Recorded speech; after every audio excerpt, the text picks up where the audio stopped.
The Jackson 5, Jackie, Tito, Jermaine, Marlon and Michael were the family pop sensation from Gary, Indiana, who came out of the legendary Motown label in 1970.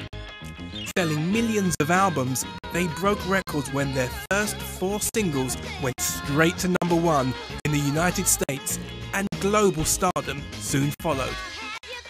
Almost 30 years since they last toured, and 4 years since the tragic passing of their brother Michael. The Jacksons are in London as part of their worldwide tour. I caught up with Marlon Jackson to discuss music, their legacy and future projects. Marlon, it's such a pleasure talking with you. I understand you had some successful gigs in the United States, and you brought the Jacksons tour to Europe. The biggest gigs you've done was the night of the proms. Can you tell me a bit about the experience so far?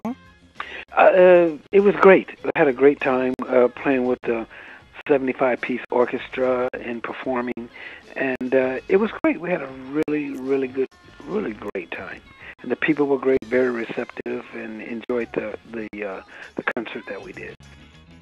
And I know, Marlon, that you were certainly one of yourself, your brother Jackie and Michael. You were the main dancers of the group, and I've seen a couple of little YouTube clips of you. You still look like you got it together, brother. So how have you found the performance side of the Jacksons in 2013? Actually, it was pretty simple. I should say that, but it's pretty simple. We've been doing it for so long. It's almost like it is the second nature for us, and everything just clicked and everything just fell into place. And I guess you've been doing it for so long. It doesn't matter if it's been 10, 20 years or 25 years since you've done it, but you still got it. it still happens.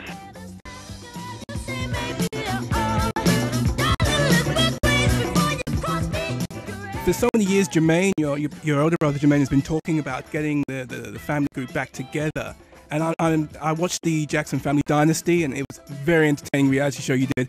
How did Jermaine twist your arms to get you guys back on stage? It wasn't Jermaine. Really? No, it was the fans, getting requests from the fans around the world, emails from the fans around the world requesting that the brothers go back on tour. And so we decided to go out and go on tour again. And how has the reception been? I mean, you guys are legends in the music industry, but you've been away for a minute. How has the groundswell of appreciation been in all the gigs you've done so far? The fans are very appreciative and very happy that we're back on the road, and majority of them, a lot of them, weren't even around when this music was recorded, and it's some of them first time ever seeing us, and they really excited about it. And you ask them, you weren't born when some of this music was recorded. Our parents played it for us when we were young, and we really enjoyed the music. We have a great time, and we've seen old clips and videos and things of that nature of you guys, and so they have a great time. Those days, for so many years, it's like 40 years you guys have been in the business. You've had everything from the Jackson 5 cartoon to monumental success in terms of album sales. Some of my favorite tracks, Dancing Machine, my favorite, yeah, The Love You Save, and from the Jacksons era, Can You Feel It? What are the particular tracks that are your personal faves, and also the ones that get the biggest crowd reaction? I think, well, of course, I Want You Back, ABC, The Love You Save album that gets the biggest response, because those were the first 4 hits we ever had that went to #1 consecutively. Those were the songs, and it gets the crowds going. But some of the other stuff is Shake Your Body Down to the Ground, Can You Feel It is one as well. So there's a lot of songs that we do that everybody have their favorite. Everybody have what they like. And so we have so many songs, we tried to put them in this 90-minute show, but we thought the fans were like, one of the songs that we don't do on stage is one of your favorites, which is Dancing Machine. Yeah. But we have a great time on stage.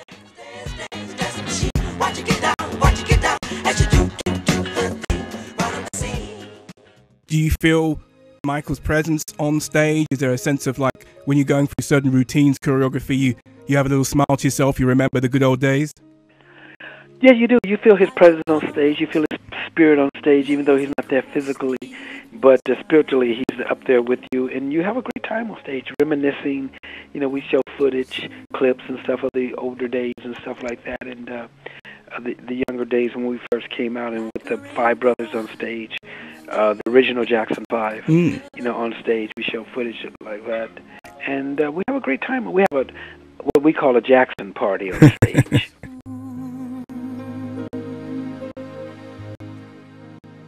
What's different for you guys now? How does it feel this time out? There's no difference.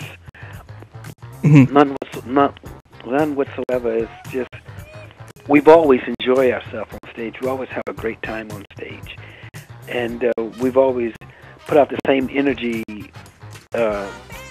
regardless on stage. And we have fun on stage. So there's really no difference other than, you know, you're doing more dates, we're traveling more, and other than that. But other than that, it's great. What is your hopes for touring now? Hopefully a new album, and how would you really want the Jackson 5 to be remembered? And I wouldn't want to change anything. I mean, we have our own style of music. We do our own thing. It's been good to us. It's been great to us. It actually gave us our foundation and gave us the recognition globally, internationally, through the music that we do. So the only thing that you do is, you know, just do some music up to date, but with the Jackson flair on it, with the way we would do it. I remember watching the show, and Jackie, there's a bit of a joking around with, I think Jermaine laid down some tracks, some lyrics, and then Jackie erased them and all that stuff. I'm sure you guys have got over that now. But how is the music going? Is there going to be any new music when you're coming here, or any stuff that you're going to work on after the tour? Well, we've been talking about working on some stuff after the tour, so we'll probably go in and cut, you know, 4 or 5 new tracks and just put them out there and see what happens, and see how the fans like them, and go from there. I just can't control my feet. I just can't. Well, when was the last time you performed in the UK? Were you quite excited to be coming back to England? Great to be coming back to England. We enjoy coming back to England and doing a Jackson's concert. I mean, we just was in England, 2 years ago for the, what did they do, that event for Michael? Oh, in the memorial in Wales? Yes, in Wales. But that was short-lived. We only did, we was on stage for about 10 minutes. I think we did a song with, what are they called? JLS. JLS, yes. And then we did Shake Your Body. We did Blame It on the Boogie with JLS, and then we did Shake Your Body by ourselves, and that was it. Something just a tease, whatever. But it was you know, just a show for my brother, you know, remembering him. But now you're going to get a 90-minute show. Wow. I know you started at one of the biggest gigs that Jackson 5 were discovered by Bobby Taylor in Vancouver's was at the Apollo Theatre. Is that correct? Right. And I know the BET has a show. It was at the Regal Theatre in Chicago. Oh, man. But I know you have a close association with the Apollo. Yes. Yeah, we used to always do the Apollo Theatre. We was trying to make it. The Regal Theatre was trying to make it as well. And we used to do the Apollo every summer. You know, when we're out of summer school, out of school for the summer, we go to New York and do shows at the Apollo Theatre, the Uptown Theatre, the Regal Theatre, and you had groups that were trying to make it that hadn't made it, like the OJs, the Emotions. All of those groups were doing the same thing that we were doing. We were always trying to make a name for ourselves. And Bobby Taylor and the Vancouvers were doing a show in Chicago at the Regal Theatre, and Bobby Taylor already had hits. But prior to that, I think a year or two prior to that, Gladys Knight wanted to bring us to Motown. For some reason, my father didn't. But then Bobby Taylor saw us, and so I guess they did decide that we were going to, let's go see what it's about, audition for Motown. And from there, everything happened. I'm not sure if you're aware, Marlon, but on BET right now, they have a show at the Apollo where it's basically like the Apollo, the exact same way, with a guy who comes off, who shoots you off if you're not very good, and everyone boos. And Gladys Knight is one of the judges, and I was wondering if you've ever caught that, or that might be something you'd be interested in, the judge capacity in the future, because that's such a monumental place in your history. I won't say no, but you never know what could happen. Yeah. I won't rule it out, but yes, it could happen. How are your other brothers? Are they doing okay? Are they enjoying themselves much? Are you? They're doing fine. We're all doing great. We're all doing fine. We make sure we get our rest. We've always done that from day one. We make sure because that's what it's all about, getting enough rest when you're out on the road touring, because it's, every other night or whatever it may be, you're in a different city or different country or whatever it may be. You make sure you get your rest and stay healthy. Which tracks are wearing you out the most, Marlon? Which are the there's so many hits, classic hits that you guys have done, and I remember in Shake Your Body you've got the shoveling the funk and different moves like that. Is the funk still shoveling? I mean, how is it? Yes, it is. There's nothing that wears out. I guess because with all the dancing, all the stuff you've done it before, you've created the moves, and it doesn't wear you out. You just do it. It just happens. If I think about it, then I won't be able to do it. So I just feel it and do it.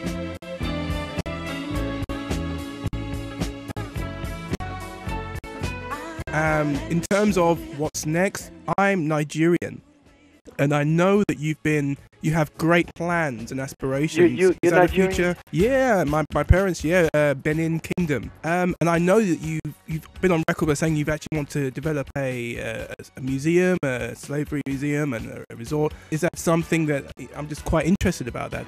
To bring that story, yes, I think it's imperative that we preserve our African history, and to take one of the slave routes and build museums and attractions that will bring people from all corners of the globe, lovers of Africa, so they can understand the true story what took place and the African history and the slavery, the Atlantic slave trade, what really took place. That project is still on the table. It has slowed down some because there were some partners that we were working with that we're no longer together. So what I'm trying to do now is bring in a new group and focus on it, because I think not only just Africa needs it, I think the world needs it, so they can understand, the history, the human history. When I say human history, because every nationality has a history, and pretty much their history is preserved. The story has been told, except the African, and I think it's imperative. Not only as an African, but as an African American, I think our kids in the U.S. need to understand exactly what their forefathers and their foremothers went through for them to be where they are today, and understand the real story, the true history of slavery, and how it came about and what took place. And I sit back and I think about it sometimes, and I think, the slavery, taking people against their will to another country to become a slave for them. How damaging is that?